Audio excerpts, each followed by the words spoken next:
También quiero resaltar que el colega Carlos Guerra ha tenido premio de la universidad por haber realizado su tesis doctoral, que es digamos, una tesis que ha sido premiada, ¿no?, por una de las mejores. Bueno, entonces presento a ustedes a colega Carlos Guerra. Gracias.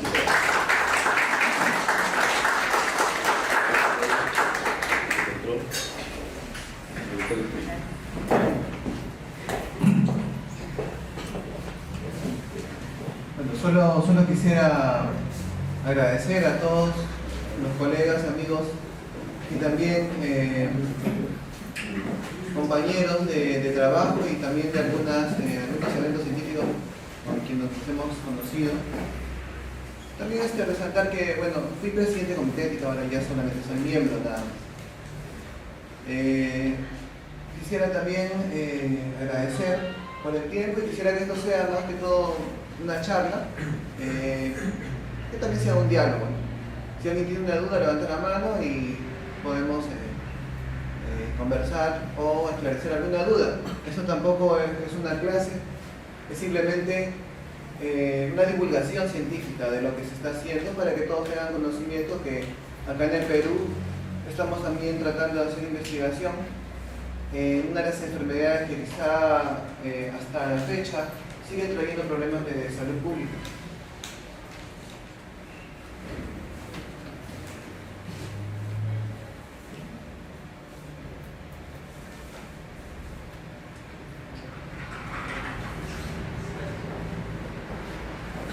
Bien, primero, si nos remontamos a la historia, todos sabemos muy bien que esta enfermedad era desconocida hace muchos años atrás. Ahora los pacientes que sufren de la enfermedad saben perfectamente qué medicamentos tomar y cómo controlar la enfermedad. Esta era una enfermedad donde los pacientes morían rápidamente. Y lo que llamaba la atención era que afectaba principalmente población de alto riesgo. Estamos hablando de hombres que tienen sexo con otros hombres. Pero ahora es una enfermedad que afecta a todos. Así, si bien es cierto, se había descubierto el virus hace unos años atrás, o sea, más o menos 26 años, en realidad el virus ya circulaba, especialmente en África. Porque se sabe muy bien que en Kinshasa, parte de África Central, ya se tenía conocimiento de que este virus estaba circulando por estudios de epidemiología molecular que recién salieron a la luz hace algunos años atrás. Pero en esa época no se sabía nada, era como una enfermedad silenciosa que se iba expandiendo poco a poco. Y quizá una de las cosas que llama la atención es el salto que el virus habría dado del simio al hombre, porque antes era el virus de la inmunodeficiencia del simio, pero luego se convirtió en el virus de la inmunodeficiencia humana. Y una de las actividades a las cuales se relacionó justamente fue la caza, porque esta actividad que hacía el hombre nativo de África no era con escopetas, ni con jeep, ni nada por el estilo, era corriendo y con estas lanzas. ¿Para qué? Para poder cazar a este animalito que era su fuente de alimento. Entonces, durante esa persecución habían heridas, habían llagas, y también de parte tanto del cazador como de la presa. Entonces hubo ese intercambio de fluido biológico infectado que luego en el hombre empezó a evolucionar. Y la evolución se dio justamente gracias a este gráfico que podemos apreciar aquí. Este es un árbol filogenético. Y este árbol filogenético, que tiene diferentes ramas, nos indica cómo es que este virus evolucionó. Si ustedes se fijan en las letras rojas, vemos a VIH tipo 1, y al costado, muy cercanos a ellos, estos son como caminitos que nos van relacionando con nuestro antecesor más próximo, y en este caso tenemos al virus de los chimpancés. Y si nosotros vemos más abajo, encontramos al VIH-2, y el VIH-2 también está relacionado con otros tipos de VIH que afectan también a primates. Entonces lo que nos dice este arbolito, este árbol filogenético, es que tanto el VIH-1 como el VIH-2 tuvieron como antecesor común a un VIH que infectó a estos animalitos anteriormente, pero con el tiempo fue evolucionando y dio origen finalmente a los virus que ya conocemos. Ahora, tanto el VIH-1 como el VIH-2 tuvieron origen diferente, es decir, cada uno se originó de un virus o una cepa de primate totalmente distinto. Por lo tanto, tienen características virológicas diferentes. Y es más, si nosotros analizamos desde el punto de vista epidemiológico, vamos a ver que el VIH-1 es pandémico, a diferencia del VIH-2 que se encuentran en algunas regiones del mundo.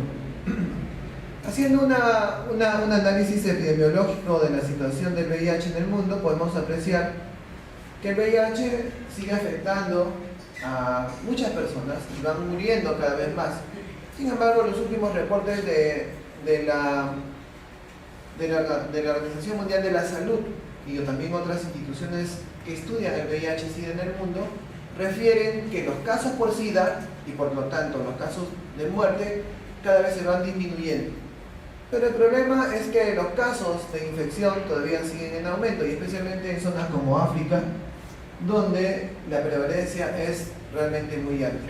Y también en algunas zonas de Latinoamérica.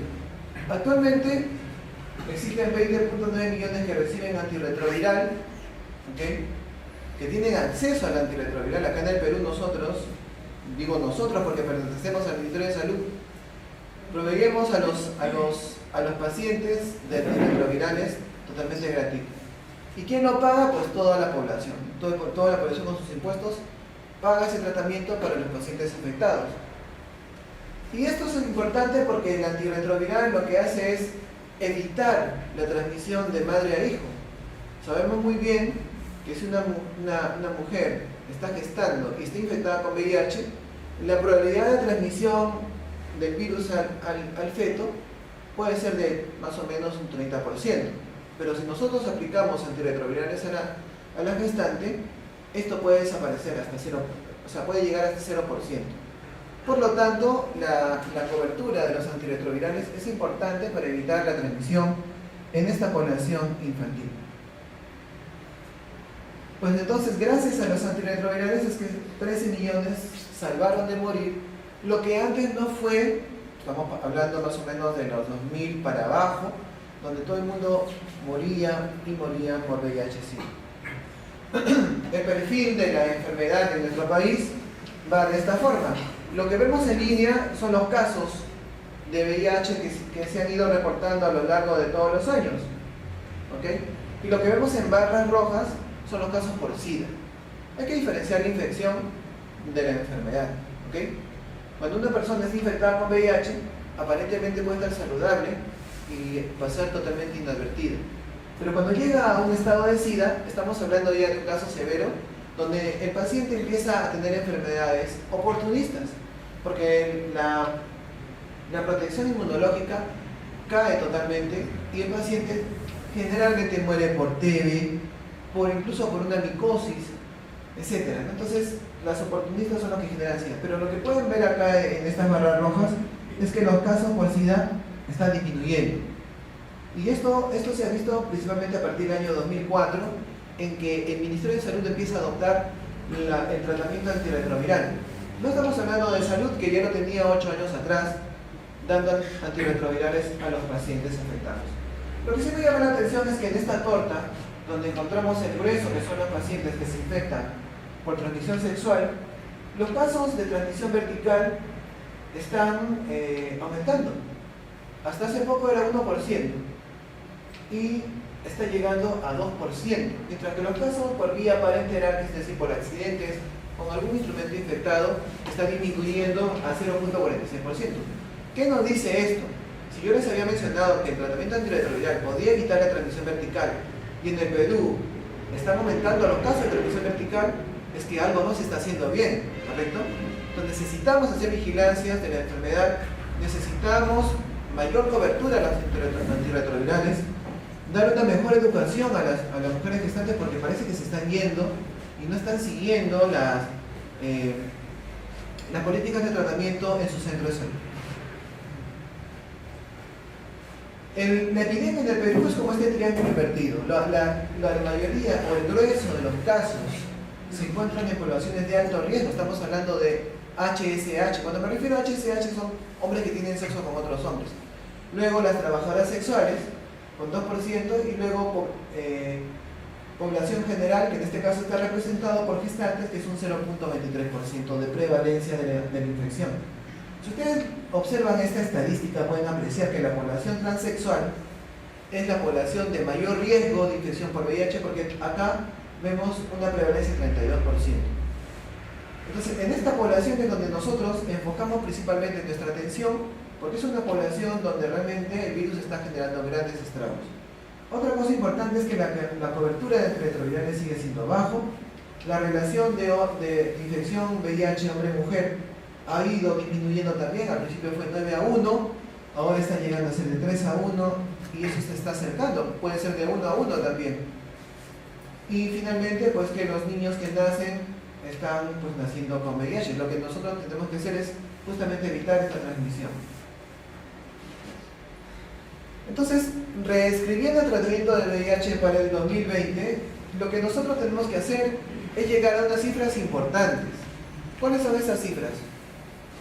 90, 90, 90. ¿Qué es lo que significa? 90% de personas diagnosticadas, 90% en tratamiento y 90% con supresión viral.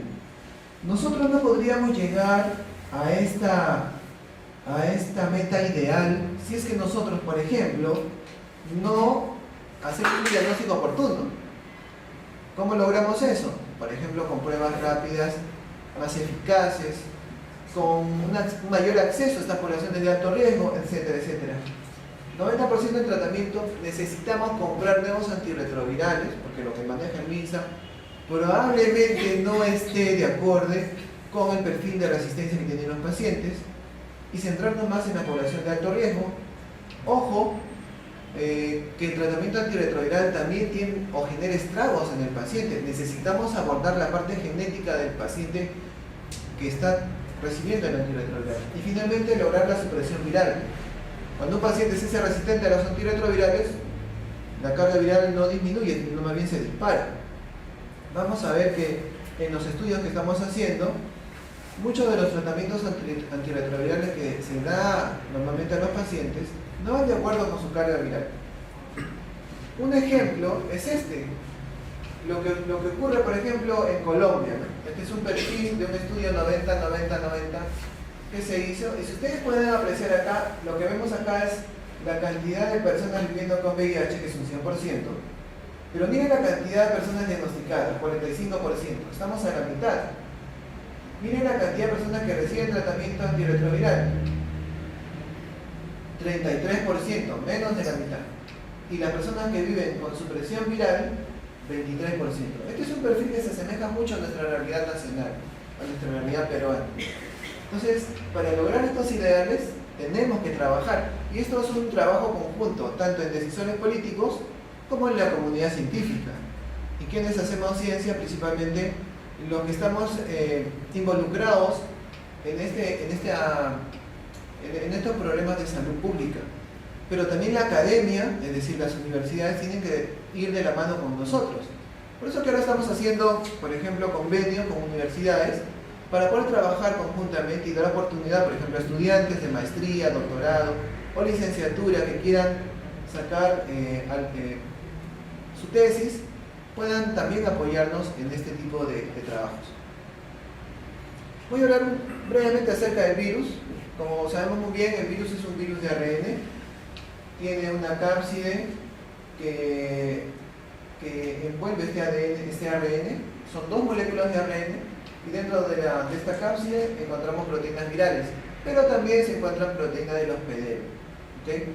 Como que el virus ha adoptado las proteínas del hospedero para poder mejorar su replicación y su ensamblaje.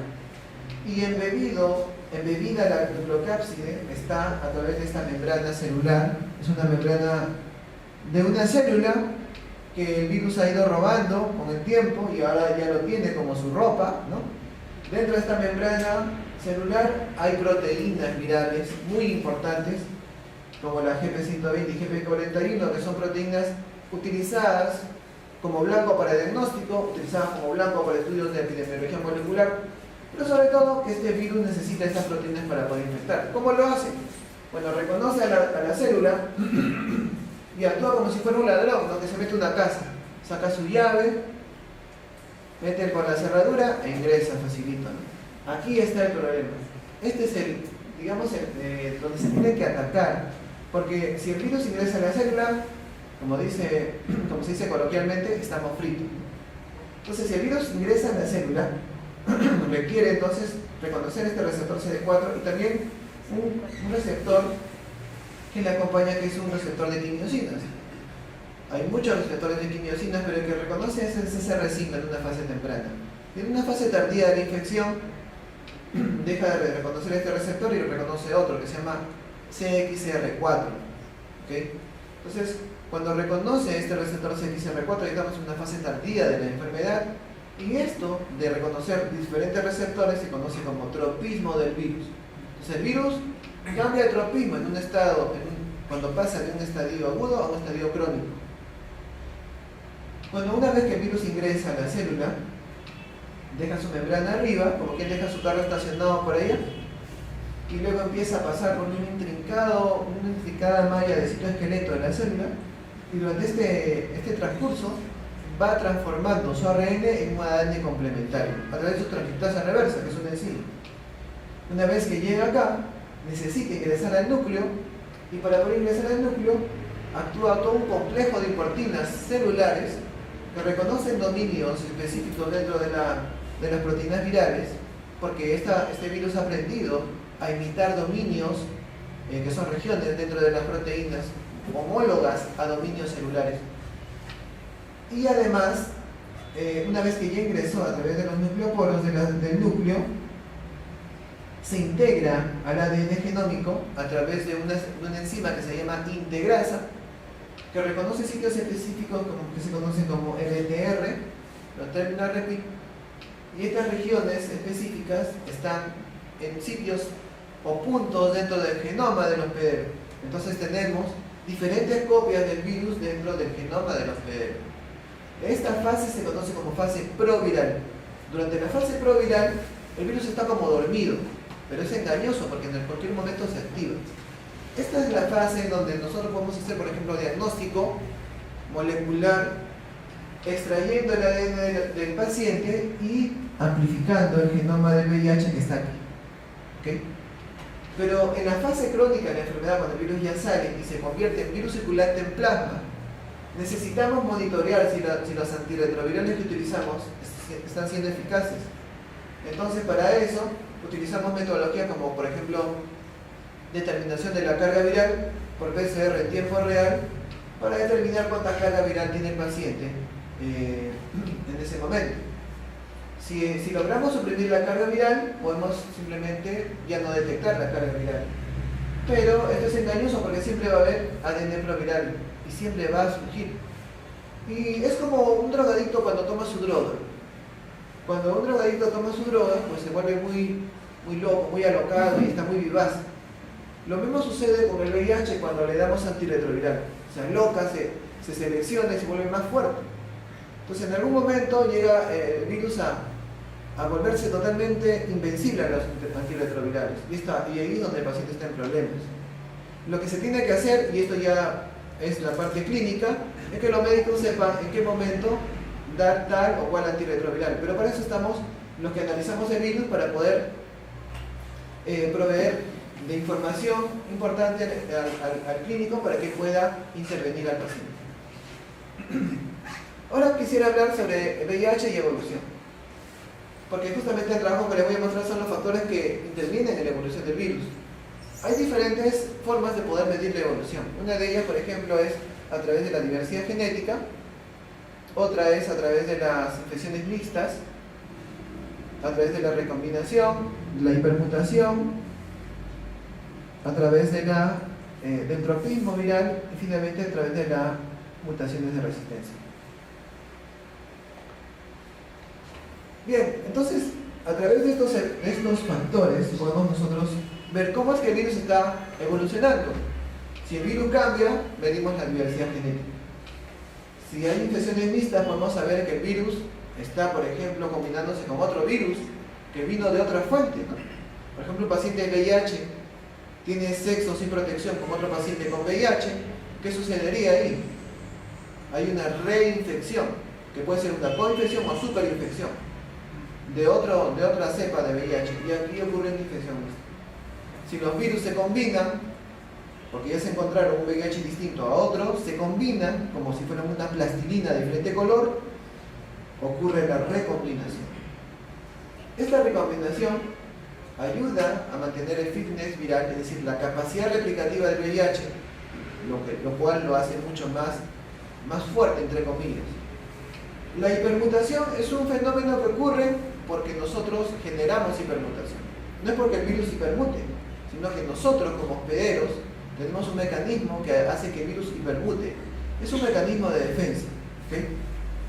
Sin embargo, el virus ha utilizado la hipermutación para sobrevivir y hacerse más fuerte. Eso también les voy a comentar más adelante. El tropismo, que ya les comenté, cuando el virus reconoce un receptor CCR5, es un virus R5. Y cuando reconoce un receptor CXR4, es un virus X4. Y finalmente las mutaciones de resistencia. ¿Por qué razón? Porque estas mutaciones de resistencia están relacionadas a todos los demás eventos. ¿Okay? Bueno, continuando entonces, vamos a ver que todos estos eventos, todos estos factores van a hacer que este virus, que al principio fue A, se convierte en un virus B, un virus diferente.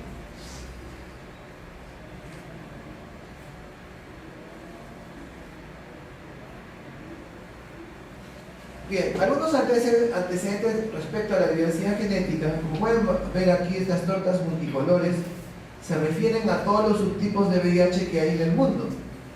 El VIH se divide en dos, como ya les había mencionado en un principio, VIH1 y VIH2. El VIH1 se divide en 4 grupos, M, N, O y el recientemente identificado P.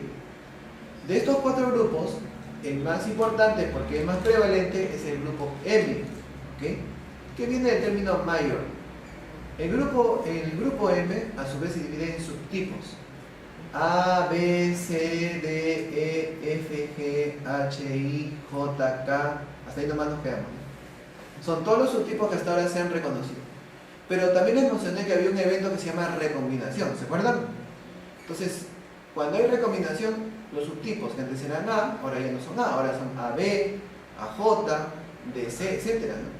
Entonces, eso complica más la situación. Y lo que vemos acá, por ejemplo en Sudamérica, son los subtipos encontrados y el que predomina más es el subtipo B. ¿Qué hay con relación a las infecciones mixtas? Bueno, como les había mencionado, tenemos, por ejemplo, las coinfecciones. Es decir, un paciente, piña, ¿no? Piña digo porque tiene muy mala suerte, tuvo contacto sexual con un compañero o una compañera infectada, y este compañero o compañera tenía 2 cepas circulantes de VIH diferentes en su cuerpo. Entonces, en una coinfección, en un mismo tiempo, este paciente se coinfecta con 2 cepas al mismo tiempo. Pero en la superinfección, esto puede ocurrir de manera simultánea, es decir, primero viene una cepa 1 y luego viene una cepa 2. ¿Cuándo ocurren estas situaciones? Cuando la persona es muy promiscua, ¿okay? Y ahora ustedes me dirán, no, pero el peruano no es así, los promiscuos son los gringos. En un estudio que hemos hecho de prevalencia de la resistencia, y acá mis compañeros de mi grupo lo entienden muy bien, hemos visto que el peruano realmente es promiscuo. ¿Okay? Entonces, esto puede ser sí un problema importante en nuestro país. Y bueno, ¿qué pasa cuando ya el paciente está coinfectado o superinfectado? Simplemente que se empiezan a combinar todos los subtipos, ¿okay?, que están presentes en esta persona. Pero estas coinfecciones o superinfecciones pueden ocurrir de un mismo subtipo, es decir, un subtipo B con otro subtipo B, o entre diferentes subtipos, cuando hay un subtipo B y un subtipo A o un subtipo C, etc.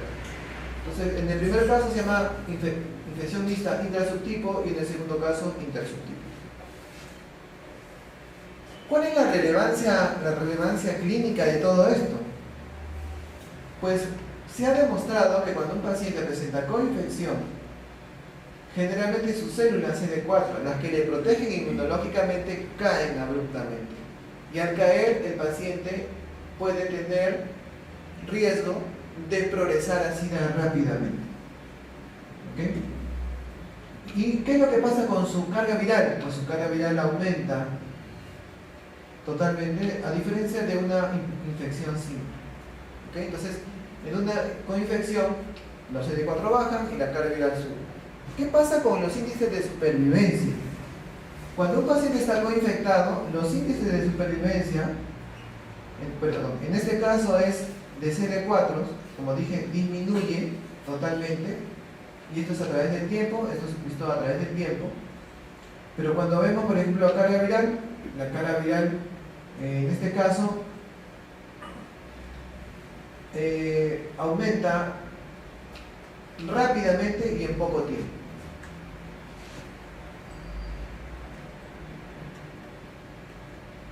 Bien, el otro punto importante que quería mencionar es la recombinación. Ya hemos hablado de las infecciones mixtas, pero cuando ocurre una infección mixta y se encuentran dos virus que son diferentes, ellos se encuentran, se gustan y se casan.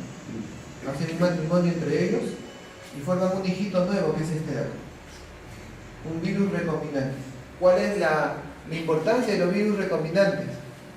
Es esto, que incrementa el fitness viral. El fitness viral significa su capacidad replicativa.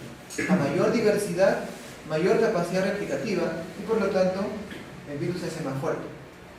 Ojo, esto tiene mucho que ver también con la resistencia. ¿En qué sentido? Por ejemplo, si un virus es resistente a un fármaco y se recombina con otro resistente a otro fármaco, el virus recombinante va a tener doble resistencia a esos fármacos.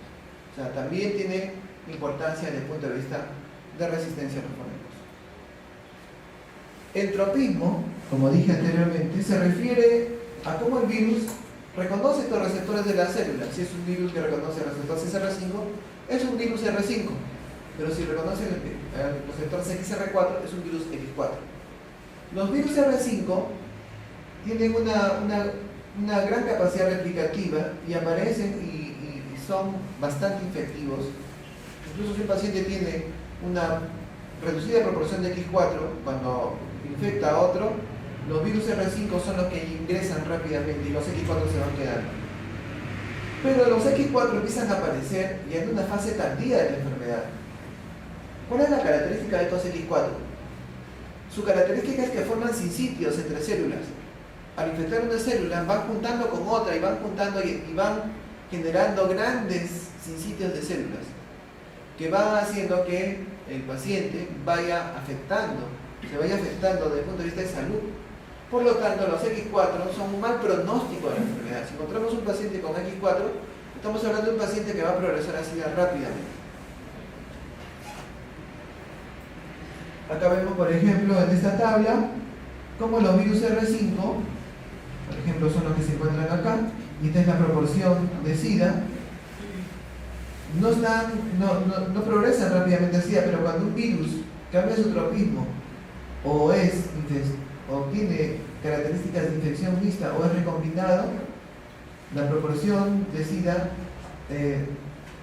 se acelera rápidamente a través del tiempo. ¿Okay? ¿Qué hay con respecto a la hipermutación y la resistencia? Como le mencioné, la hipermutación no se debe a que el virus hipermute. El virus no hipermuta por sí solo. Lo hace a través de este sistema o complejo que se llama ApoS3. ¿Okay?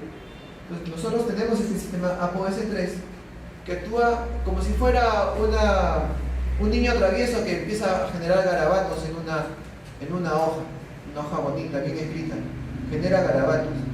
Esos garabatos entiéndanse como mutaciones. ¿Okay? Entonces al final el virus termina tan mutado que no sobrevive. Y entonces ahí el sistema ApoS3 triunfó, ¿cierto? Si todos los tenemos, ¿por qué razón el virus sigue ganando esta batalla? Porque el ApoS3 no gana en todas las batallas, mejor dicho, casi nunca gana. ¿Por qué razón? Es que el virus tiene una proteína que se conoce como BIF. El BIF reconoce al ApoS3 y llama a otras proteínas celulares que forman parte de un espleisosoma, que lo manda a un sistema de ubiquitinación y degradación. Por lo tanto, el BIF es una proteína de virulencia, porque reconoce el ApoBC3 y lo degrada. ¿Okay? Entonces, la hipermutación es un caso que se da en muy raras, pero muy raras veces, muy raros casos. Pero a nivel de ADN proviral sí hay una mayor frecuencia de hipermutación, porque ese ADN proviral corresponde, digamos, al archivo del virus, o sea, el historial del virus en toda la vida del paciente. Entonces ahí sí podemos encontrar virus hipermutado que nunca salió al aire, nunca salió como virus circulante, se quedó como virus archivado o ADN proviral. ¿Hasta ahí todos están en la onda? Muy bien. ¿Cuál es entonces la importancia de la hipermutación? Pues se ha descubierto que algunos pacientes que presentan hipermutación, estos son pacientes que presentan hipermutación, también presentan mutaciones de resistencia. ¿Okay? Eso significa que la hipermutación ha sido utilizada por el VIH como para girar el sentido de la pistola. Si antes lo apuntábamos así con el ApoBC3, el virus ha cambiado el sentido de la pistola y ahora nos apunta hacia nosotros. Entonces, ha aprovechado la hipermutación para generar mutaciones de resistencia. Desafortunadamente. Entonces, mientras más hipermutado esté un virus, más mutaciones de resistencia va a presentar. Y eso se ha visto en estos casos en que los pacientes que a pesar que han presentado hipermutación, han generado o han presentado también mutaciones de resistencia. Bien, y finalmente la resistencia. La resistencia pues, es la capacidad de un microorganismo a resistir la actividad antibiótica de un fármaco. En este caso, o antimicrobiológico. En este caso tenemos un virus wild type acá, que por la terapia antirretroviral es seleccionado y empiezan a reemerger entonces virus mutantes, porque los virus mutantes siempre están ahí, solamente que los vamos seleccionando con los fármacos. ¿Okay? Esto se llama resistencia adquirida, pero cuando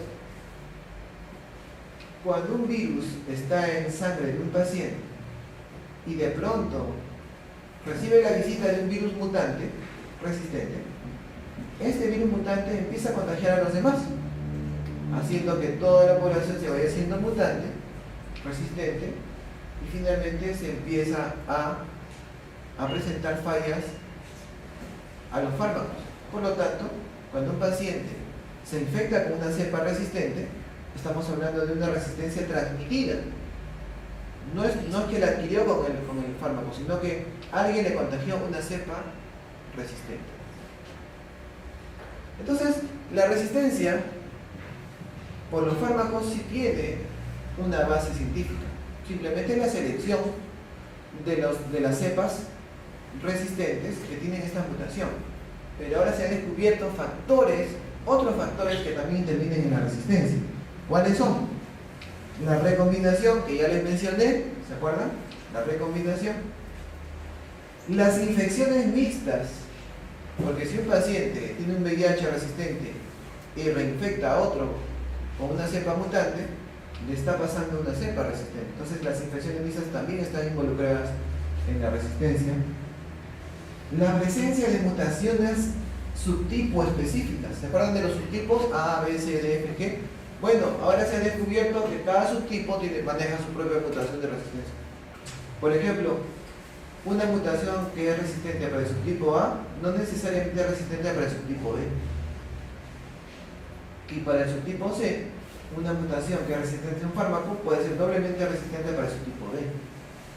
Por lo tanto, se complica un poco más la cosa, ¿no? Porque entonces tendríamos que también identificar cuáles son los subtipos de VIH para darnos cuenta si realmente esta mutación es resistente o no.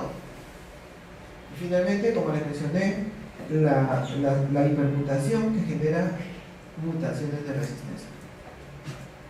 En este modelo de transmisión que vemos acá, encontramos dos escenarios principales: una población altamente resistente, una población de alto riesgo, de comportamiento de alto riesgo, y una población de bajo riesgo. Pero hay una población puente que promueve la transmisión de estos virus a este grupo. ¿Ok? ¿Dónde estamos nosotros? No sé dónde estarán ustedes, pero esta es la población general. ¿Ok? Esta es población de alto riesgo. Acá están trabajadores sexuales, HSH, trans. Y en esta población puente encontramos personas que tienen comportamiento, digamos, un poco críptico, ¿no? O clandestino, digamos así, ¿no? Que en su casa son unos santos, pero en la calle son unos locos. Entonces ellos, por ejemplo, tienen su familia, pero también tienen contactos que son de riesgo, con trabajadores sexuales, con trans, etc. Entonces esta población puente son los que transmiten el virus de este grupo a este grupo. Entonces en el Instituto Nacional de Salud estamos nosotros investigando dos poblaciones, esta población y esta población. La población puente es un poco más difícil de abordar, porque nadie dice la verdad, ¿verdad? O sea, nadie dice, oye, yo soy población puente. Pero estamos haciendo los estudios para poder abordar este problema desde un punto de vista más antropológico. Sin embargo, lo que les voy a contar en esta noche es justamente este grupo. Este grupo, el cual está formado principalmente por población trans, donde la prevalencia es alta. Entonces, el problema es que no se conoce con detalle cuáles son los subtipos que están en esta población de trans, trabajadores sexuales. Falta información sobre estos eventos que les comenté. No se ha explorado eventos de hipermutación, tampoco se cuenta con información de tropismo y mucho menos sobre el perfil de resistencia en esta población de alto riesgo. Finalmente, tampoco existen estudios nacionales o internacionales que integren todos estos eventos para poder abordar la evolución molecular del virus. Por lo tanto, la hipótesis sería que la evolución molecular que infecta a esta población de alto riesgo, que son trabajadores y trabajadores sexuales, ocurre de manera diferente en población que no son trabajadores sexuales, o sea, una población general, una población de bajo riesgo de infección por VIH-Sida, y que todos estos eventos podrían estar involucrados en la recomendación de los subtipos, infecciones, etcétera, etcétera. Entonces, ¿cuál es el objetivo? Describir los eventos que están relacionados con la evolución molecular del VIH en sujetos peruanos, y para eso estamos utilizando o hemos integrado a un grupo que es de bajo riesgo, que no son trabajadores sexuales trans, ni son trabajadores sexuales mujeres. ¿Okay? Entonces el estudio es un diseño descriptivo exploratorio de corte transversal, donde en un solo tiempo, en un solo momento, investigamos una población de alto riesgo y de bajo riesgo. Y son 93 sujetos estudiados durante un tiempo de 8 meses. Obviamente necesitamos los consentimientos informados, necesitamos definir algunos factores epidemiológicos o parámetros como sexo, que todos sean mayores de edad, que sean confirmados por VIH y que hayan ejercido trabajo sexual en los últimos 5 años. Y en la población de bajo riesgo, obviamente, que sea población donde el seguimiento sea estricto, ¿no? Y para eso nos hemos enfocado en población militar, pero no en tropa, ¿okay? En tropa casi nadie sabe lo que pasa con los tropas, pero sí con los oficiales. O sea, los oficiales dentro de la población militar es la población más cuidada, donde se le hace seguimiento todos los días, se ve cómo van, etc. Entonces es una población donde tenemos la certeza que existe un bajo porcentaje de actividad de riesgo. ¿Okay? Y simplemente hemos excluido a aquellos que tengan alteración mental porque no podrían dar su consentimiento. Estas son las características de la población en estudio. Lo que llama la atención es que todo este grupo que nosotros incluido en el estudio son pacientes VIH positivos. Sin embargo, cuando nosotros nos centramos en la población de trabajadores sexuales, vemos, por ejemplo, que el 82% de la población sigue ejerciendo trabajo sexual, a pesar de que son VIH. En el caso de las mujeres, más de la mitad siguen ejerciendo trabajo sexual. Algunos incluso son de exportación, o sea, van al extranjero a ejercer trabajo sexual. Y también hubo un caso de bisexualidad. También otra cosa que llama la atención es el consumo de drogas. Es bastante alto en población trans En cambio, en mujeres es casi nada, es nada. El consumo de antirretrovirales también es bajo, y en población de no trabajadores sexuales es un poco, digamos, moderado. Ahora, este estudio fue en el contexto del inicio del tratamiento antirretroviral, ¿okay? Estamos hablando de 2004 para arriba. Entonces, también es comprensible la cobertura del antirretroviral en este contexto. Se han utilizado cuestionarios, se ha extraído sangre, se ha llenado el consentimiento informado. Esto es importante, la parte bioética es muy importante. Estamos viendo ahora último, yo les digo como miembro del comité de ética, que muchos investigadores más ven por sus propios intereses que los intereses de la población de estudio, y eso es algo que nosotros los biólogos debemos saber cuidar más los intereses del paciente que mi mismo interés, ¿no?, por investigar. Entonces, esa es una cuestión importante. Bueno, se han hecho algunas metodologías para extracción de ADN en columna. Se han utilizado toda esta gama de primers para poder abordar todos los genes de interés para poder obtener resultados satisfactorios. Se ha realizado también metodologías como el HMA. También tenemos un colaborador que es Andrés Vázquez. Esta metodología es muy simple porque se basa en las características del ADN, denaturamos el ADN y lo volvemos a renaturar. Y si el paciente, por ejemplo, presenta diferentes subtipos de VIH, o sea, una infección mixta con diferentes subtipos, va a haber un mismatch, o sea, un falso apareamiento de hebras de ADN, pero si son cepas de subtipos iguales, el mismatch va a ser menos, y si es la misma cepa y no ha habido infección mixta, simplemente no va a haber mismatch. Entonces, cuando uno hace una electroforesis, lo que ve pues son estas conformaciones. En el primer caso se ve así y en el segundo caso se ve así. Entonces, esto es fácil de interpretar. Y con esta metodología podemos nosotros discriminar si hay presencia de mezclas de poblaciones de VIH.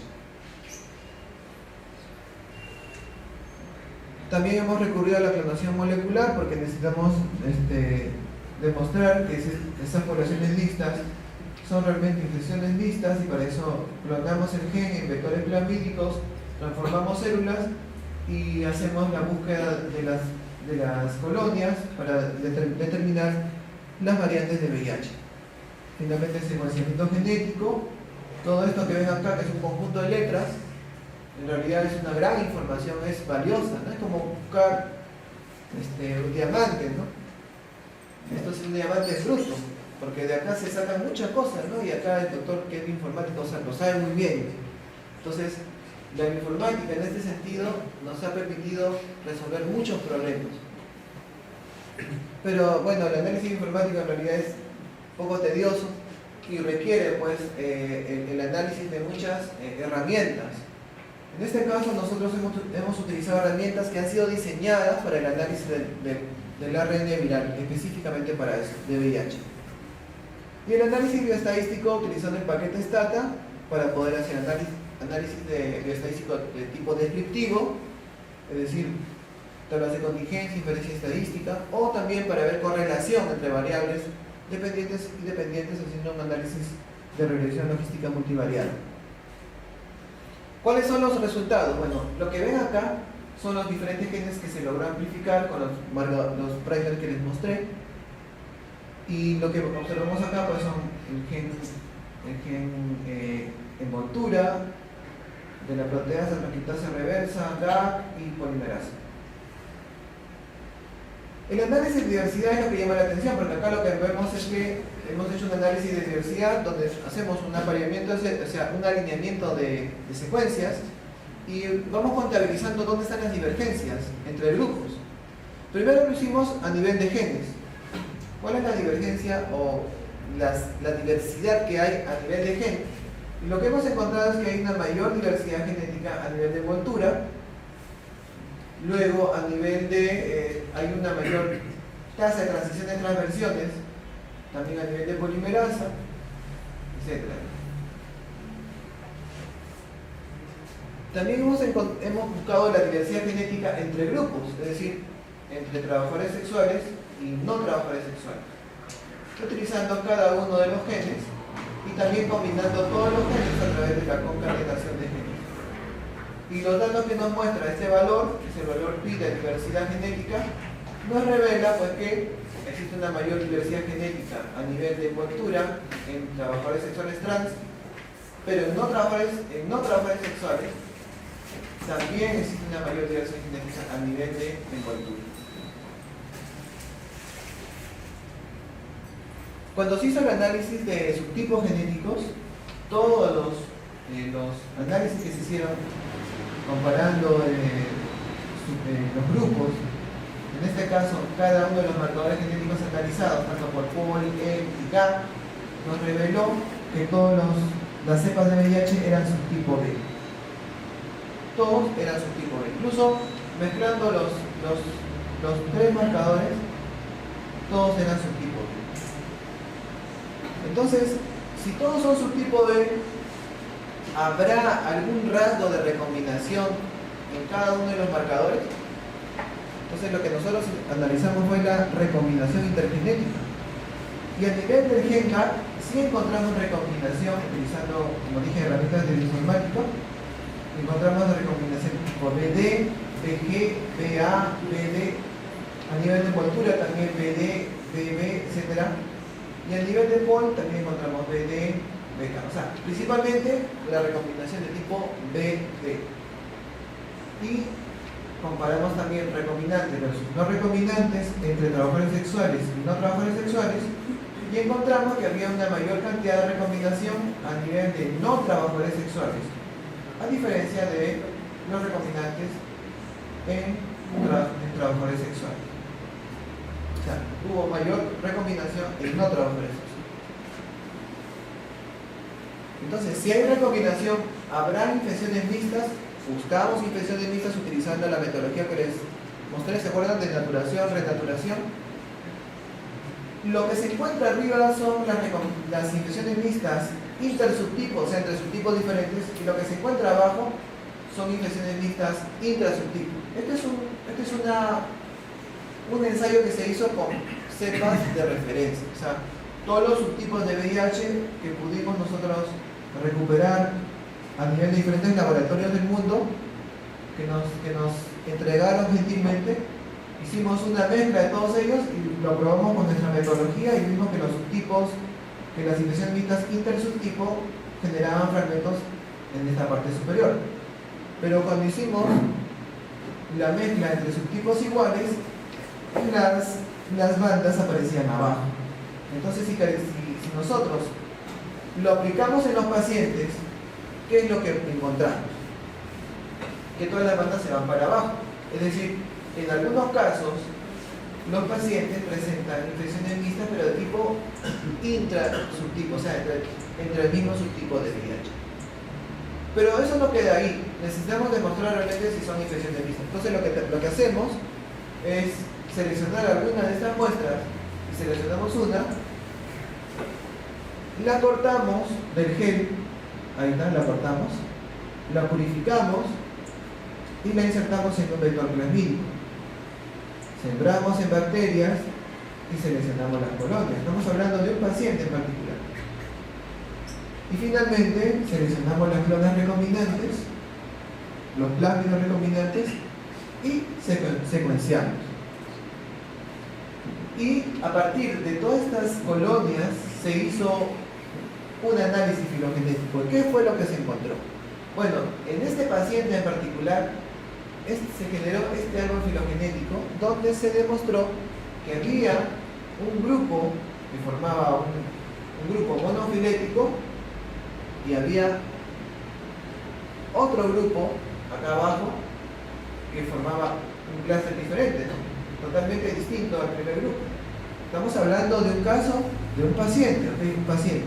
Es un paciente, muestra en su sangre todo este grupo de virus que forman un clado monofilético que lo hemos llamado linaje 1 y otro clado monofilético que lo hemos llamado linaje 2.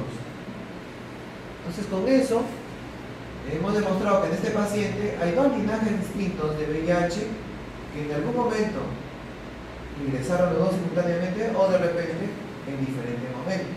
¿Okay? Entonces, no lo sabemos porque, como dije, este es un estudio transversal, se hace en un solo momento y no se sabría, no se podría demostrar si fue simultáneamente o en diferente tiempo, pero el paciente tiene una infección mixta de VIH. Con respecto al tropismo, analizamos cuáles son las cepas virales que son R5 y X4 en ambas poblaciones, tanto trabajadores sexuales como no trabajadores sexuales. ¿Qué fue lo que encontramos? Bueno, encontramos una mayor proporción de cepas R5 tanto en población de trabajadores sexuales como no trabajadores sexuales. Pero lo que nos llamó la atención fue que las pocas cepas, que eran X4, presentaban una mayor carga viral que aquellas que eran R5. Y su CD4 era menor que el CD4 de las R5. Por lo tanto, aquí se muestra pues, que las cepas X4 realmente son virulentas y están ocasionando problemas en los pacientes. Mutaciones. Ahora vamos a ver mutaciones. Para eso hemos analizado una región que es altamente conservada en VIH, que se conoce como región MHR. Esta región es altamente conservada porque tiene una importancia biológica dentro del virus. Y la sorpresa fue que nosotros encontramos mutaciones no conservadas en esta región altamente conservada. Y lo más importante era que estos cambios no conservados correspondían a sitios de unión estratégica entre proteínas funcionales. Carlos, ¿Sí? una consulta. En la diapositiva anterior de la X4, ¿en qué población más mayormente hay crisis?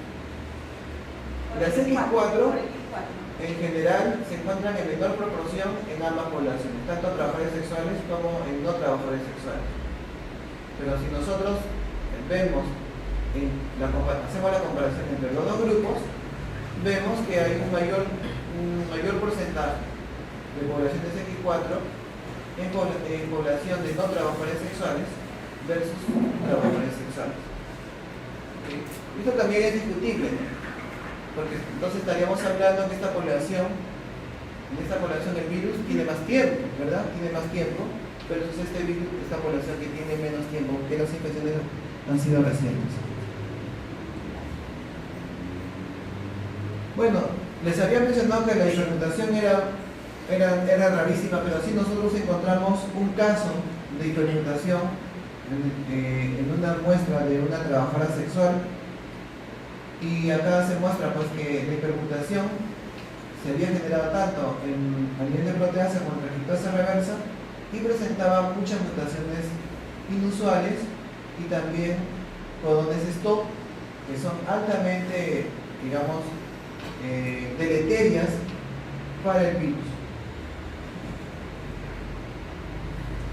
El perfil de genotipo de la resistencia. Fíjense, esta figura nos muestra el perfil de resistencia tanto en trabajadores sexuales como en no trabajadores sexuales. Lo que se observa en estas barras es la resistencia primaria, esta es la resistencia adquirida, esta es la resistencia transmitida, resistencia adquirida, resistencia transmitida, resistencia adquirida. ¿Dónde encontramos más resistencia adquirida? En la población de no trabajadores sexuales. ¿Dónde encontramos más resistencia transmitida? En población de trabajadores sexuales. Entonces lo que nos muestra esta tabla o esta figura es que en población de trabajadores sexuales hay mayor tasa de resistencia transmitida. Y si nosotros comparamos por sexo, es decir, hombre versus mujer, vamos a encontrar casi la misma figura entre población de trabajadores sexuales versus no trabajadores sexuales. Lo que se muestra en rojo vendrían a ser los varones y en azul las mujeres. ¿Dónde encontramos resistencia transmitida? En mujeres. En mujeres encontramos principalmente en ambos grupos, en población de trabajadores sexuales y en población de no trabajadores sexuales. Mientras que la resistencia adquirida se encuentra en mayor porcentaje en población de varones, de no trabajadores sexuales y en población de trabajadores sexuales. Entonces, ¿qué nos dice esta figura? ¿Quiénes son las víctimas en esta historia? Las mujeres. Las mujeres. ¿Por qué razón? porque son las que presentan resistencia transmitida. A diferencia de los varones que presentan mayor porcentaje de resistencia adquirida.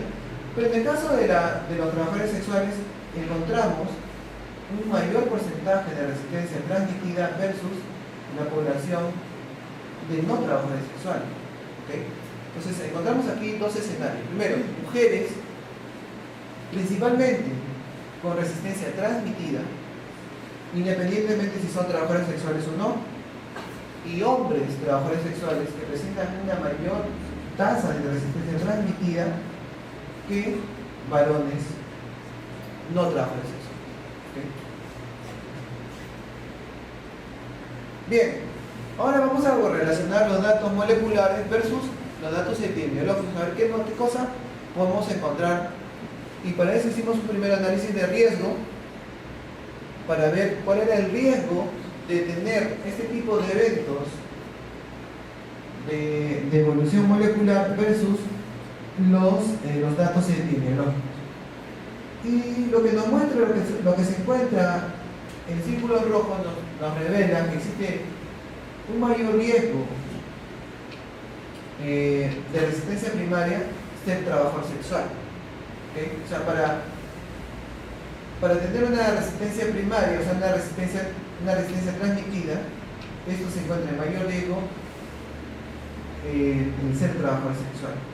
Asimismo, tener tratamiento antirretroviral es un riesgo para la resistencia en general.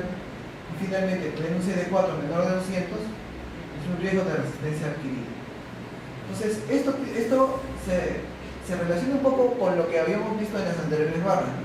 Ser trabajador sexual es un riesgo para tener resistencia adquirida. Perdón, resistencia transmitida o resistencia primaria, que es lo mismo.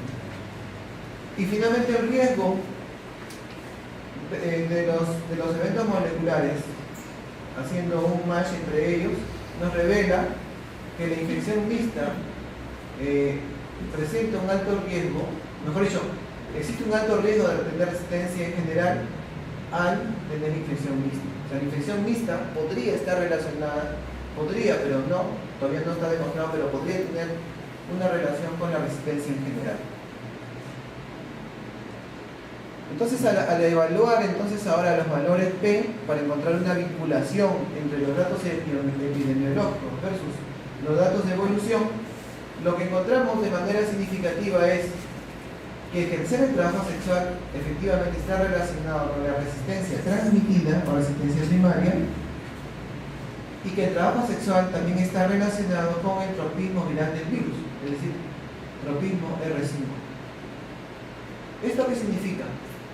Que en el trabajo sexual existe una infección frecuente, una infección constante y temprana del virus, porque están relacionados con virus R5, y que esta transmisión está relacionada con la resistencia transmitida. O sea, hay resistencia a los antirretrovirales por la infección temprana en los trabajadores sexuales. Y luego hemos cotejado los datos de evolución molecular entre sí, y lo que nos muestra es que la infección mixta está relacionada con la resistencia transmitida y que la recombinación está relacionada con el tropismo R5 y que el tropismo R5 también está relacionado con la resistencia a los antirretrovirales en general. Entonces, lo que nos muestra esta tabla es que efectivamente la infección mixta no solamente es riesgo de tener resistencia adquirida, sino que está relacionada con la resistencia primaria, y que esto también está relacionado con el tropismo, es decir, con las infecciones tempranas que hay en VIH, y que estas infecciones tempranas promueven las infecciones mixtas y probablemente también la recombinación. Y que la recombinación, cuando hay recombinación, ¿se acuerdan? Una cepa que es resistente a un fármaco se recombina con otro resistente a otro fármaco, puede generar una resistencia a los antirretrovirales. Entonces, todos estos datos nos llevó a construir el siguiente esquema. Este es un modelo de transmisión, es decir, entre una población de trabajadores sexuales versus una población de no trabajadores sexuales. Los datos anteriormente nos muestran en esta figura es que un cliente peruano infectado con VIH resistente transmite el virus a un trabajador sexual, pero esto puede ser también bidireccional, es decir, un trabajador sexual puede transmitir a un cliente, pero el riesgo está en que el trabajador sexual tiene muchas parejas sexuales y esto aumenta el riesgo de las infecciones mixtas. Al haber infección mixta, entonces hay recombinación, y al haber recombinación está relacionado con la presencia de resistencia a los antirretrovirales y también relacionado con la alta diversidad genética que se ha observado en esta población de riesgo. Lo que no ocurre con los no trabajadores sexuales, que efectivamente hay infección mixta, sí, se ha encontrado infección mixta entre ellos, pero el riesgo de tener resistencia a los antirretrovirales está más dado por la ingesta o el tratamiento antirretroviral de por sí, más no por la misma transmisión de cepa resistente. Por lo tanto, aquí, como hay un menor intercambio de parejas sexuales, la variabilidad genética que se controla también es menor. En conclusión, la evolución molecular entre ambas poblaciones de riesgo es diferente de acuerdo a sus características epidemiológicas y comportamiento sexual. El VIH que infecta a la población de trabajadores sexuales presenta una mayor diversidad genética que el grupo de no trabajadores sexuales a nivel de envoltura. El subtipo genético que circula en ambas poblaciones es el B, pero también se han encontrado recombinación de tipo BD. Las infecciones mixtas con variantes genéticas es un evento común independiente del grupo de riesgo, pero en trabajadores sexuales está involucrada en la resistencia primaria o resistencia adquirida. La población de trabajadores sexuales presentó eventos de hipermutación y mutaciones inusuales, como el caso que lo he mostrado ahora, lo cual no se detectó en no trabajadores sexuales. Se reporta por primera vez una alta frecuencia de mutaciones deleterias en regiones conservadas. Esto sí es importante porque no se había visto anteriormente estas mutaciones. También se demuestra que el tropismo del VIH en ambas poblaciones es mayoritariamente de tipo R5. Estas se vendrían a ser las conclusiones. Y lo que se viene es este estudio que estamos haciendo actualmente. Lo que habíamos visto en este estudio es un corte transversal, pero lo que se va a hacer ahora, o lo que se está haciendo y que se va a terminar este año, esperemos, es una cohorte. Es decir, estamos ahora investigando a la población de no trabajadores sexuales y trabajadores sexuales, pero esta vez a través del tiempo. Y lo estamos viendo en un tiempo 1 y en un tiempo 2. Entonces, lo que estamos haciendo entonces es analizar todos los eventos que les he mencionado anteriormente y verlo en un tiempo 1 versus un tiempo 2,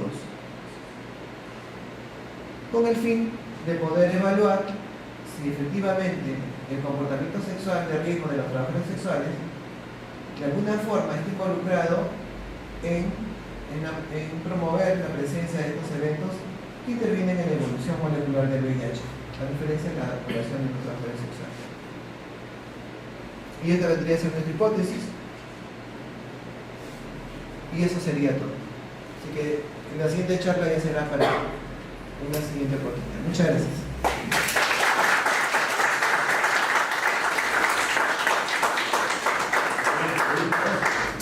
Preguntas, por favor, del público.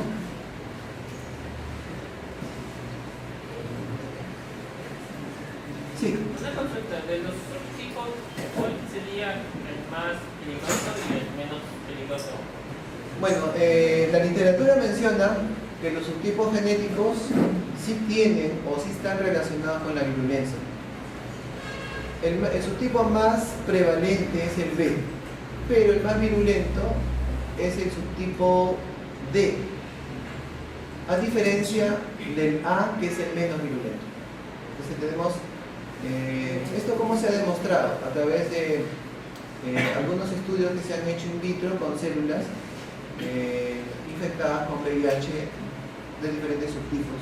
Se ha determinado la carga viral y la presencia de sitios o vacíos o lisis celular a causa de estos virus. Es un estudio que se hizo en Argentina.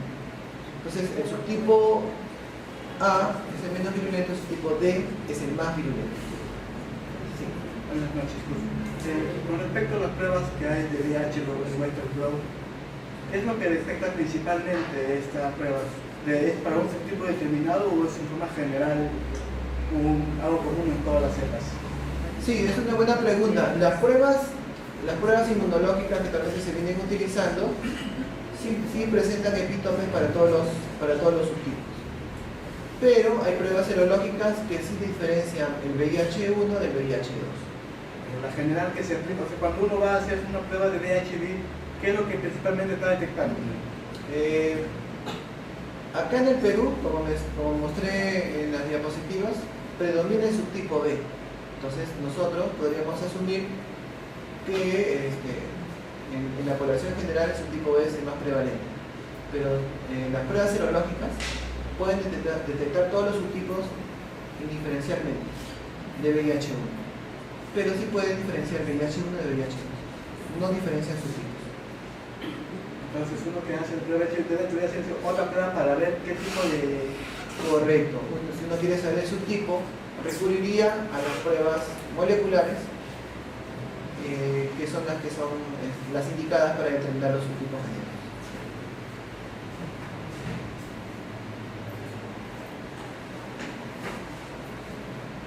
¿Además que no hay preguntas? A ver, tiene tiempo hasta que lleguen. Carlos, voy a soñar un poquito. En la parte inicial de la exposición hablaste que la célula se infecta de dos formas. No, hay una llave que hace que ingrese el virus no es el R5 o el R4, ¿verdad? Hay estudios a nivel mundial donde puedan determinar y cerrar esas puertas y ya se sabe por dónde entra. Hay estudios donde nos digan o demuestren o nos den indicios de que por ahí se puede buscar la cura. Sí, justamente las ideas vienen de los casos que uno encuentra. Y en África, por ejemplo, se descubrió un grupo de trabajadoras sexuales que no progresaba a SIDA, que se mantenían muy bien de salud.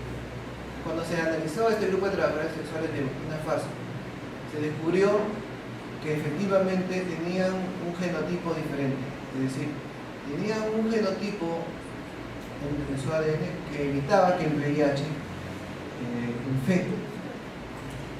Primero que infecte, porque algunas trabajadoras sexuales eran infectadas pero no progresaban a SIDA y otras estaban limpias de VIH.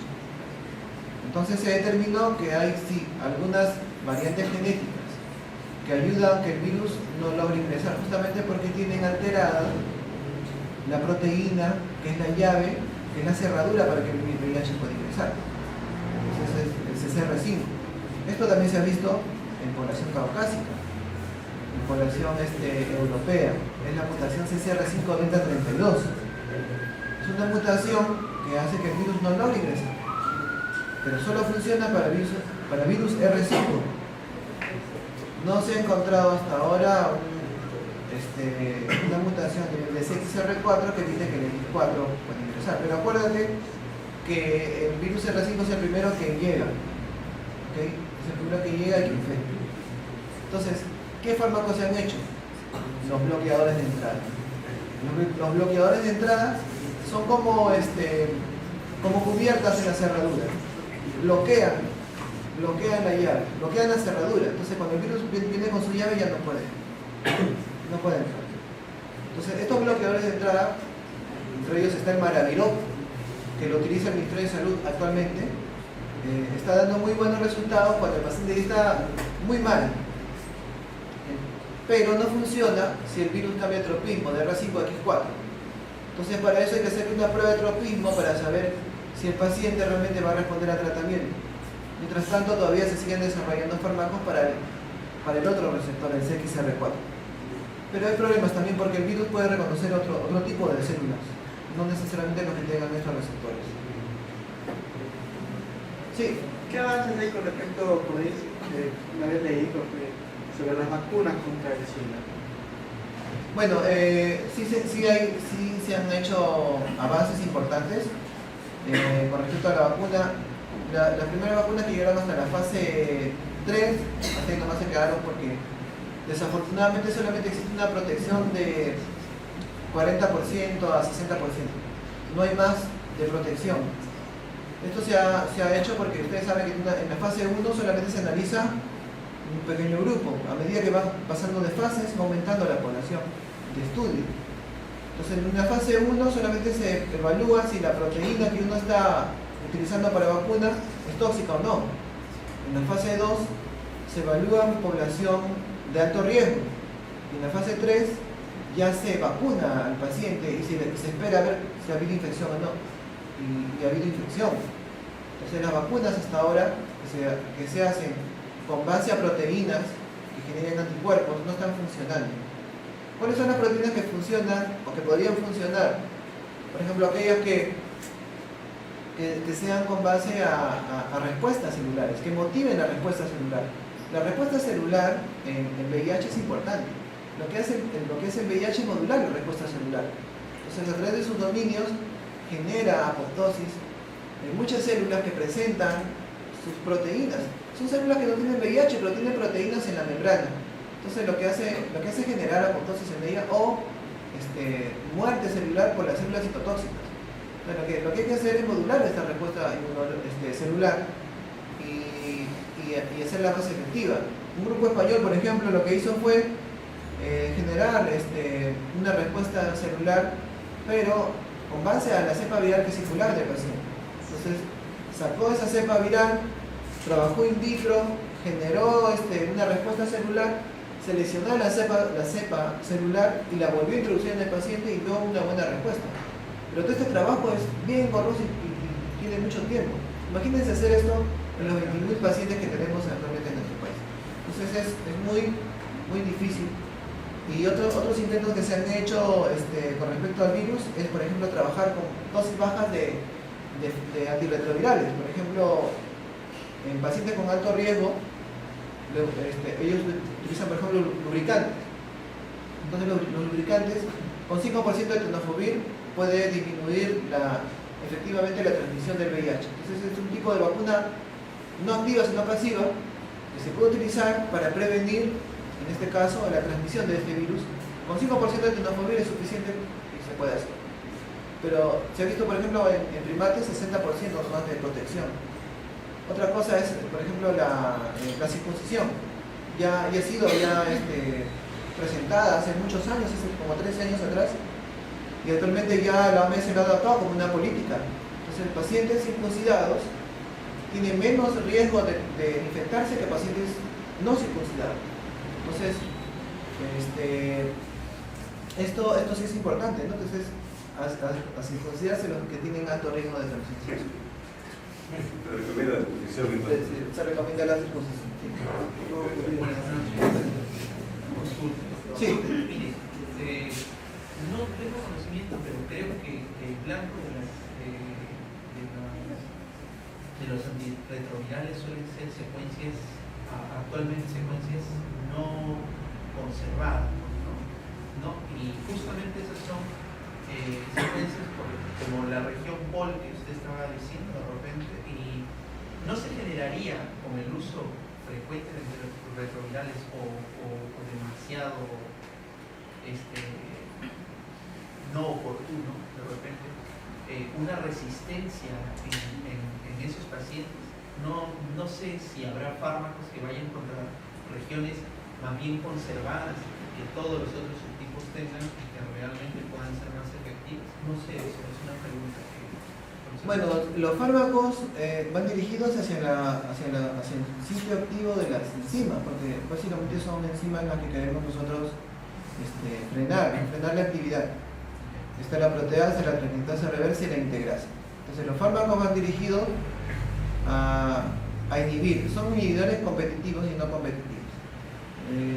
Estos fármacos copian la secuencia análoga de un nucleótido y entonces son incorporados en la secuencia del VIH de manera competitiva, y esto hace que se detenga la replicación. Por lo tanto, la enzima deja de funcionar porque adopta un análogo del nucleótido y esto actúa como si fuera un inhibidor. Entonces, los inhibidores han sido diseñados justamente para que la enzima los pueda adoptar y actuar sobre su sitio activo. Por lo tanto, siempre va a haber una selección. O sea, los antirretrovirales siempre van a seleccionar aquellos virus que puedan escapar, porque tienen mutaciones, de la adopción de estos análogos de nucleótidos y no nucleótidos. En el caso de las integrasas también es lo mismo. Las mutaciones cambian el folding de las proteínas. Normalmente las proteínas, cuando cambian de folding, se vuelven ya no funcionales. Pero el virus ha adoptado una nueva estrategia, que es generar mutaciones compensatorias. Entonces el folding, al cambiar, las mutaciones compensatorias le devuelven el folding anterior, el folding nativo, y entonces la proteína sigue siendo funcional. Entonces, no se trata solamente de buscar fármacos inhibidores, sino también atacar por diferentes flancos.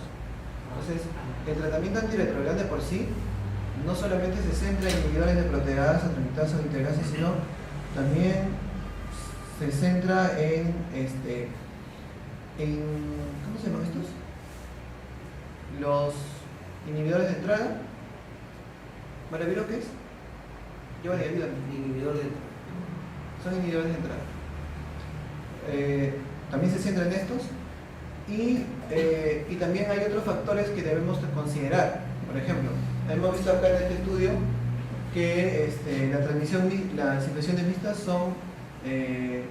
es un factor de riesgo y está relacionado con la presencia de resistencia. Entonces, debemos considerar también el comportamiento sexual de la población. O sea, si nosotros no atacamos desde el punto de vista antropológico, social, farmacológico, o sea, por los diferentes flancos, el VIH siempre va a estar ganando esta batalla, ¿no? Entonces necesitamos educar a la población en primera instancia. Si educamos a la población, los fármacos van a ser más eficaces. Hemos visto, por ejemplo, poblaciones que reciben tratamiento antirretroviral y porque creen que su carga viral es indetectable, siguen teniendo sexo, sin protección. Entonces, eso es una conducta de riesgo de transmisión de cepas resistentes. Entonces, siempre el VIH va a variar, eso es indudable, ¿no? Ya hemos visto los factores que actúan en la evolución del VIH. ¿Cuál de todos estos factores podemos nosotros atacar? Algunos son viables, otros tal vez un poco más difíciles. Pero si ya los tenemos bien caracterizados, podemos centrarnos en eso, ¿no es cierto? Entonces, ¿cuáles son los factores? La diversidad genética, la recombinación, las infecciones mixtas, todas estas cosas se pueden evitar, pero necesitamos educar a la población en primera instancia. Y después ya de eso facilitará más el trabajo de la comunidad científica. Sí. Doctor, buenas noches. Buenas noches. Con respecto a las parejas discordantes, ¿hay alguna respuesta a nivel molecular por qué se presenta en estos casos? Sí, no se han hecho estudios de parejas discordantes a nivel molecular.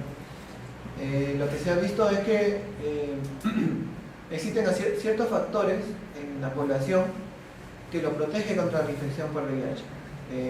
Nuestra población, por ejemplo, es una población mestiza. Tenemos, como dicen, de Inga y de Mandinga. Y es muy probable que en nuestra población haya factores genéticos que vengan de población europea que nos están protegiendo contra la infección.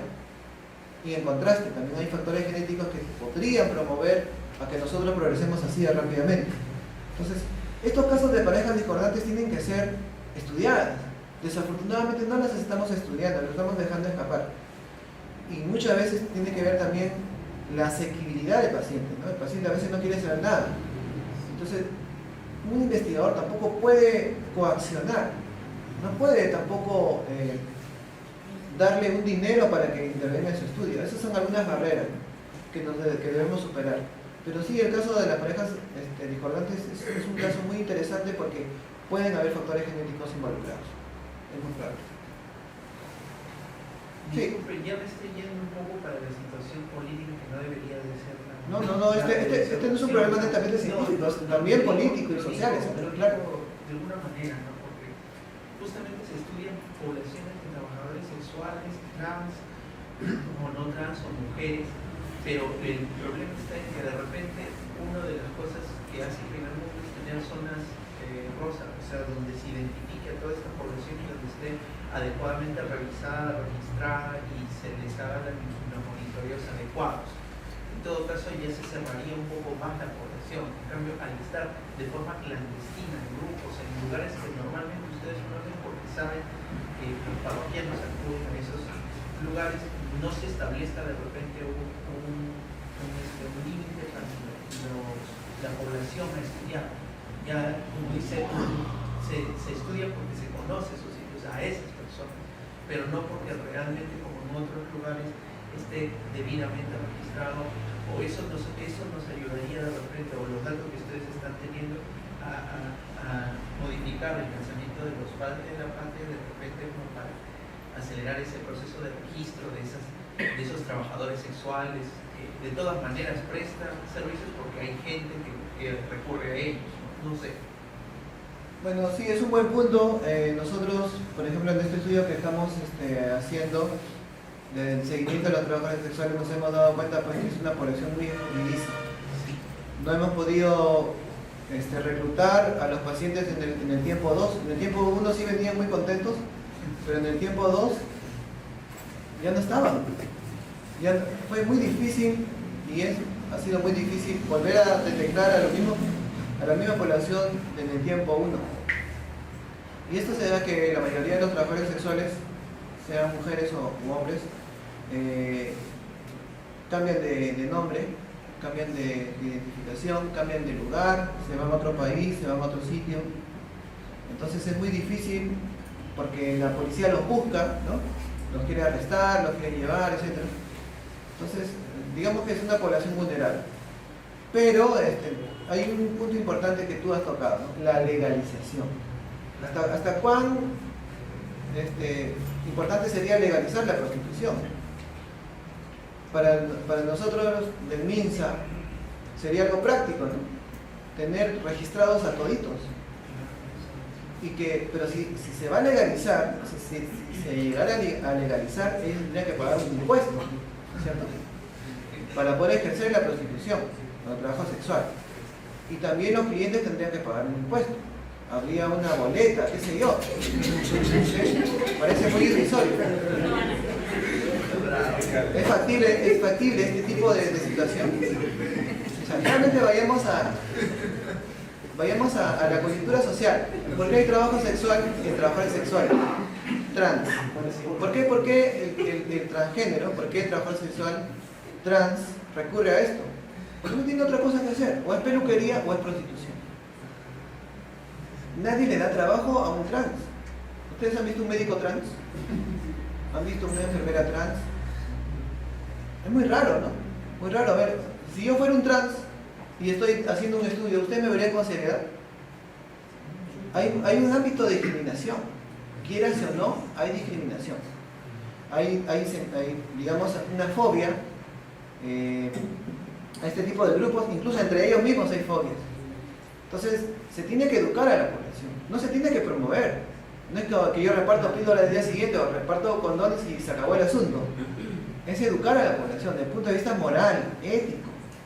Educar a nuestros hijos, ¿no? Hijo, esto no está bien, ¿no? Lo que estás haciendo, ¿no? De repente nos estamos incitando a la pornografía, qué sé yo, tantas cosas, ¿no? Esto que parece muy irrisorio, que de repente nosotros decimos, bueno, todos hemos pasado por pornografía, películas triple X, qué sé yo. Que en algunas personas cala hondo y terminan siendo lo que son. O sea, no es una cosa tan simple como se ve. Y no es estudiado, no está muy bien estudiado. Un trabajador sexual trans necesita acostarse con un hombre para sentirse mujer. Es un estudio que salió por Carlos Cáceres. Y el cliente le exige hacerlo sin condón. Y él por no perder el cliente lo hace. Entonces, estas cosas se tienen que estudiar y se tienen que educar. Entonces, no va más allá de la legalización o de las inscripciones, ¿no? Va la educación en las familias. Creo que ese es el punto. Carlos, ¿te hice una preguntita? Sí. Se ha hablado, digamos, la variabilidad genética del VIH en diversos tipos de población sexual, ¿no? ¿Existe algún denominador común, por ejemplo, de la población HSH, trabajadora sexual, MSH, población general? Algo que lo que identifique, digamos, no diga, bueno, proviene de este tipo de grupos sexuales. Sí, esa es una buena pregunta. Nosotros hemos querido saber si efectivamente se forma un clado de trabajadores sexuales por aquí y otro clado de no trabajadores sexuales por acá. Eso hubiera sido muy bonito encontrar, pero no. Todo se mezcla. Y es porque la red sexual es muy compleja. Es muy compleja. Entonces, lo que sí nosotros hemos visto es que en población general, y este es otro estudio que estamos haciendo, muy aparte de este, en población general hay una mayor diversidad genética, mayor recombinación y probablemente mayor resistencia que en población de trabajadores sexuales. Y esto se debe a que la evolución de este paso a este paso hace que el virus vaya cambiando, y al final, si este virus partió como B durante este transcurso, se va convirtiendo en B, D, BA, se va haciendo resistente, se va haciendo recombinante, y todo ese virus monstruoso que se generó durante todo ese paso, al final llega en un bebé. ¿Okay? Y es lo que estamos viendo nosotros. Analizamos también pacientes pediátricos, son virus que parece que detrás de su material genético hay toda una historia de recombinación, de transmisión de mutación de resistencia. Todas las cosas que yo les he contado en esta población de alto riesgo, lo estamos encontrando en pacientes pediátricos. Entonces, realmente no podemos distinguir la diversidad genética entre poblaciones, pero sí podemos ver que el virus se va transformando a un virus mucho más virulento y con mayor capacidad replicativa en población genética. Desafortunada. Sí. Usted ha dividido entre trabajador sexual y no sexual. ¿Puedo explicar entre los trabajadores sexuales? ¿Hizo una distinción entre, se puede decir, homosexuales y no homosexuales? ¿Si hay algo que se pudo acotar o determinar en ellos? ¿O bueno, es distinto? Primeras diferencias son epidemiológicas, ¿no? Si nosotros comparamos a los hombres versus las mujeres, todos los hombres incluidos en el estudio son transgénero. Las mujeres son trabajadores sexuales. Ambos se llegan a trabajo sexual. Epidemiológicamente hablando, son diferentes, por completo. El 80% de los transgéneros siguen ejerciendo trabajo sexual. En mujeres es el 55%. Los transgéneros viajan, las mujeres se quedan. Los transgéneros consumen mucha droga, las mujeres muy poco. Nada, ¿no? Vimos que era cero. Y finalmente, pues a nivel molecular no hay distingos, pero sí hemos visto, por ejemplo, que a nivel de infecciones mixtas sí hay diferencias. Las mujeres, trabajadoras sexuales, no presentan infecciones mixtas, pero los hombres sí. Y a nivel de resistencia transmitida, las mujeres son más resistencia, en el caso de trans, es mayor el porcentaje de resistencia transmitida que en el caso de las mujeres. Transmitida. Bien, entonces, Carlitos, no queda más que agradecerte y comprometerte para una próxima charla, ya que tu trabajo lo tienes de tiempo investigando en VIH. Entonces, el Consejo Regional 7 te hace entrega